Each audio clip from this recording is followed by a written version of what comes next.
उल्लासनगर के vaccination centre इन दिनों vaccine के अभाव में बंद कर दिए गए हैं। बताया जा रहा है कि वैक्सीन की सप्लाई ना होने के कारण कई वैक्सीन सेंटर पर ताले लगे हुए हैं। आइए लेते हैं इस पर पूरी जानकारी। जिस तरीके से कोरोना की दूसरी लहर ने लोगों को फिर से चपेट में लेना शुरू कर दिया और परिस्थितियां जो है गंभीर होती जा रही है, तो टीकाकरण की जो प्रक्रिया है यही एक माध्यम है जिसमें से जो है लोगों की जान बचाई जा सकती है और संक्रमण को रोका जा सकता है।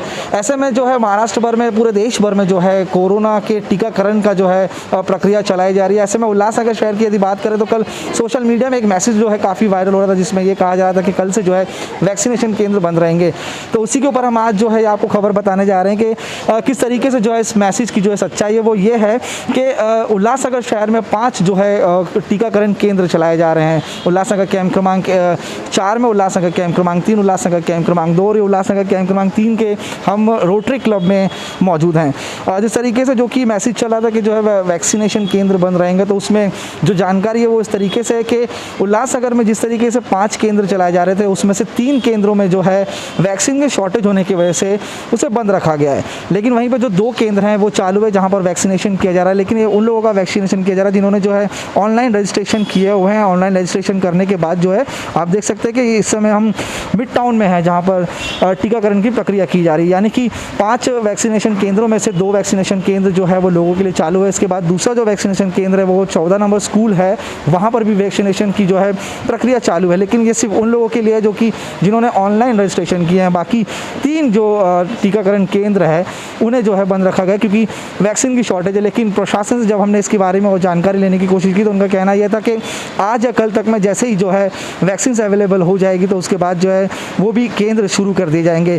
तो बहरहाल 2 केंद्र जो है आज शुरू थे और बाकी 3 केंद्रों की यदि बात करें तो वो बंद थे क्योंकि वहाँ पर वैक्सीन जो थी वो शॉर्टेज थी। लेकिन जिस तरीके से वेद विभाग से संपर्क करने के बाद ये पता चला कि जल्द जब वैक्सीन आ जाएगी, आज या कल में जिस तरीके से वैक्सीन अगर अवेलेबल होती है तो उन केंद्रों को भी शुरू कर दिया जाएगा। कोणार्क, अपना शहर, अपनी बातें। इस विषय में हमारे प्रतिनिधि ने बात की शिवसेना उपशहर प्रमुख अरुण आशान से। आइए जानते हैं क्या है उनका कहना। कोविड से बचने के लिए वैक्सीनेशन की जो है प्रक्रिया चलाई जा रही है। मुख्यमंत्री जी खुद जो है इसके ऊपर फोकस कर रहे हैं ताकि लोगों की जान बचाई जा सके। लेकिन हमारे शहर उल्लासनगर में ये देखने को मिल रहा है कि जो शहर के लोग हैं उन्हें वैक्सीन नहीं मिल पा रही है।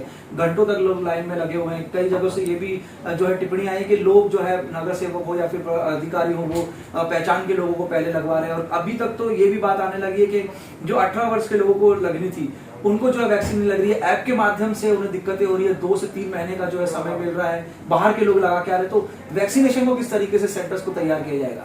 वैक्सीनेशन सेंटर्स के बारे में मैंने आपको पहले बताया था कि वैक्सीन जो है, जो हमें जो जितनी आवक है, जितनी चाहिए उतनी मात्रा में नहीं आ रही है। मगर आपने देखा रहेगा कि पूरे महाराष्ट्र की जब बात चले तो वैक्सीनेशन की संख्या ही कम है। मगर हमने जब भी वैक्सीनेशन सेंटर चालू किया, पहले IIT में, उसके बाद में हमने चालू किया 28 नंबर स्कूल में, उसके बाद में हमने ACS में चालू किया, उसके बाद में हमने किया टाउन रोटरी क्लब में और अभी 14 नंबर स्कूल। और हमने जितने हमारे हेल्थ पोस्ट है, हमारे पास 6 हेल्थ पोस्ट है, उसमें से 5 हेल्थ पोस्ट में हम लोगों ने वैक्सीनेशन सेंटर चालू कर दिया है। और सबसे खास बात है कि आज तक जहां कहीं भी हमने वैक्सीनेशन सेंटर चालू किया है वो एक ही दिन बंद नहीं हुआ है। कहीं ना कहीं कम मात्रा में का न हो, मगर हम लोग वैक्सीन देने का कार्य कर रहे हैं। मगर जैसे कि शासन से कुछ गाइडलाइंस आती है कि 18 से 44 साल का जो 1 तारीख को उनका जो निर्णय आया उसके हिसाब से हमें वो भी करना है और 45 के ऊपर जो लोग हैं उनके लिए भी वैक्सीनेशन करना है। मगर वैक्सीनेशन जो केंद्र सरकार से महाराष्ट्र शासन को मिलने वाली है उसकी मात्रा ही कम हो रही है। तो मैंने आपको पहले बताया कि अगर इसके बारे में आमदार या बाकी लोग अगर चर्चा करके बात करते तो मैं समझ भी सकता था कि वो लोग शहर के प्रति गंभीर है। मगर हमने पालक मंत्री जी से बात की है, खासदार साहब से बात की है और मैं खुद कलेक्टर साहब से मिलकर आया हूं। उस दिन मैं कलेक्टर ऑफिस में था तो कलेक्टर साहब से मैंने बताया भी कि हमें कम से कम दिन में 2000 अगर वैक्सीन भी आती है तो हम 10 सेक्शन चालू कर सकते हैं जिनमें हम 200 के हिसाब से हम काफी लोगों को लाएंगे। हमने प्रतिदिन अगर हमें उससे भी ज्यादा मिले तो हम हर एक वार्ड में वैक्सीनेशन सेंटर चालू कर सकते हैं। मगर कि खाली अनाउंसमेंट करके वैक्सीनेशन नहीं देना और वैक्सीनेशन नहीं करके वैक्सीन सेंटर बंद करके रखना, ये करने का नहीं है।